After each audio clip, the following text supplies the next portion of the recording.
She told him she knew I had worked in bars and to think about all the men I slept with, and how no respectable girl would ever work in the filthy places I had. You better believe I'm back, back in the New York groove. I'm back. I don't need it. I need it. Hello there. Don't want to make anyone wait any longer, so real quick, welcome to Redditor, where we shamelessly ask you to subscribe and like the video if you enjoy it, and where we say to smash the bell and hate ourselves for it while we go down an existential crisis mentally that slowly eats away at you day after day, video after video, late night of editing after late night of editing, until one day they find you on the roof barking at traffic with your underwear on your head blasting turn down for what from a speaker stuck in your, whoa, sorry, blacked out there for a second. Anyway, on with the video. Enjoy. r/justnofamily. GP writes, no contact. CPS and we are officially naming them Mr. and Mrs. Ridiculous. Hi guys, I tried to comment on most people's support posts, but it's been a busy week. We are still on baby watch, but she is officially dilated at 2, so I'm just getting last minute things tied up and trying to walk as much as possible. I swear if she isn't here by Halloween I'm walking across the state to get her out. Inaho, I do have a few updates, so settle in. My parents, who I have decided to name the Ridiculous, apparently have found out I'm in fact married. They must have found my business page, because Sunday night Mrs. Ridiculous switched tactics, found my husband's number, and proceeded to call him. My parents are not on social media, and to this day I doubt they even own a computer. Also, my brother was surprised when my sister told him I was pregnant last week, so I'm still unsure of how they found out I was preggers. I mean, they could have seen something in the newspaper on our business, but the ads we run with our picture are all pre-preggers, and they have no friends or family that they talk to, so I'm still trying to find the flying monkey.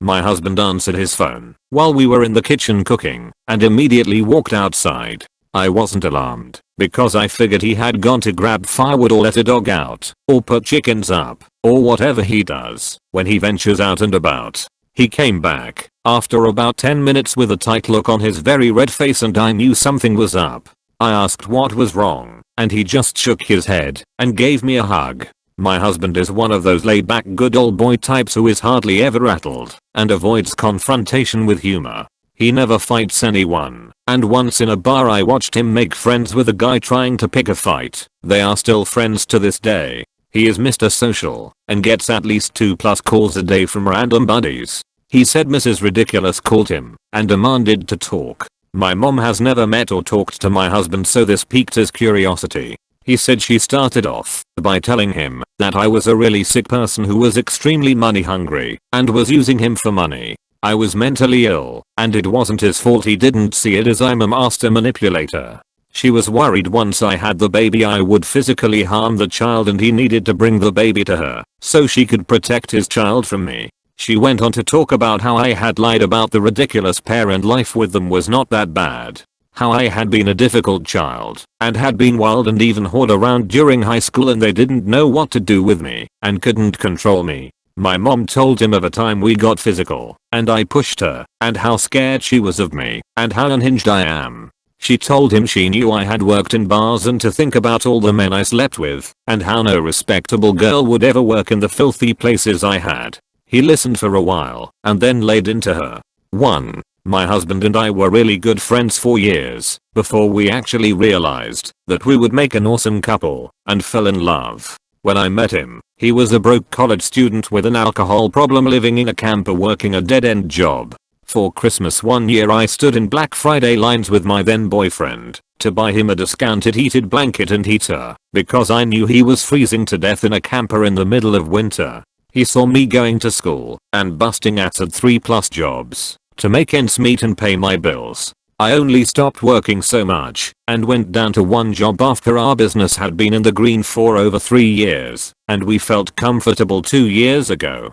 After we got together we worked together to scrimp and save every penny to start our business together and buy a house. We lived off of a vegetable garden that we canned ourselves and whatever he brought back from hunting. We ate venison for every meal for almost 2 years. We still have a vegetable garden, fill our freezer with wild game, buy everything secondhand with the exception of shoes and jeans, and are extremely frugal. Our wedding and honeymoon cost around $7,000. We paid off our 2012 vehicles and refused to take out loans for new rigs when ours are fine. All of the clothing and furniture we have for our daughter came from Goodwill or consignment with the exception from what we received from our baby shower and one rug I splurged on in her room. 5x9 rug on sale for $102. The furniture was bought from yard sales and I painted and restored every single piece myself. My husband knows I'm not after money because he didn't have any when we fell in love. The only reason we have a housekeeper is this pregnancy has come with so many problems that my husband hired her to make me ease up a bit. I love her, but think it's a complete waste of money when I could do it myself too. I lost my V card well after I moved out of my parents' house. I never had a boyfriend because we moved so often and I had a job in high school not to mention their kids to take care of. Even after that, when we were just friends my husband saw who I dated and how picky I was. I don't let a lot of people too close and didn't keep a ton of friends or boyfriends because I had major trust issues. My husband saw this as my friend and understands this even more as my spouse. I do have friends who worked in bars and had some clients. I don't care, it is none of my business who or what they did, just wasn't my cup, if you know what I mean. 3. My hubby has 9 nieces and nephews who all live within a 3-mile radius. They range from babies to early 20s and I have babysit and had overnights with the majority of them. I like kids, but they also know they have to respect our house and animals, and we set boundaries with them when they come over. I'm not overdoing it as none of my in-laws have ever batted an eye when I watch their kids and often do them favors like picking up sick kids from school or when they get in a jam. My husband knows I'm not and never have been a danger to anyone, especially a kid. We also fostered tough animal cases. Yeah, all the fighting roosters we took in last year follow me around the yard and eat out of my hands and enjoy a good cuddle if I'm sitting on my porch. My dogs do not get spanked and we work with positive rewards for things like potty and obedience training. If the human society has a tough case, the manager teases me and says you were the first person we called when we got this one in. My husband and I are even at odds. I don't believe in spankings for kids and he does. To put me in a class as dangerous to a child is fornicating and believable. 4. The only time I got physical with my mom was when I was trying to protect my sister. I came home from a work shift to find my sister in tears and my mom tearing up the house. I can't even remember the transgression my sister committed, but I told my mom to lay off her as she had asthma and was gasping for air. She was so upset. My mom moved towards me screaming something about respect and slapped me across the face. When she went to move again and backhand me, I caught her hand and pushed her away. I didn't slam her into a wall or anything, I just threw her off balance and she stumbled back. It was the first time I had fought back, and the look of shock on her face is something I will never forget as she realized we were the same size. She left and didn't come back for a couple of hours, which gave me time to calm my sister down, convince my brother to come out from under the bed, clean up and make them dinner. I'm still ashamed I put hands on my mom, but I truly was for self-defense. 5. I worked in a few dive bars, but also some really nice restaurants and cater companies. I also worked retail and bartended private parties and weddings for a long time to make ends meet and cover the costs that my parents piled on me, taking out utility bills and credit cards in my name, refusing to fill out the FAFSA and making me pay cash for college and then claiming me on their taxes so they received the refund, refusing to let me have any insurance information so when I got sick I had to pay out of pocket. My mom told me she dropped me off of the insurance policy before I realized that was a lie and I would have been covered since they had a family policy and it didn't cost a dime extra to cover me since I was in college. My husband knows all about this. He let her have it, told her he never wanted to meet her and if she ever came near us, she would regret it. He stuck up for me and when she figured this out she started backpedaling.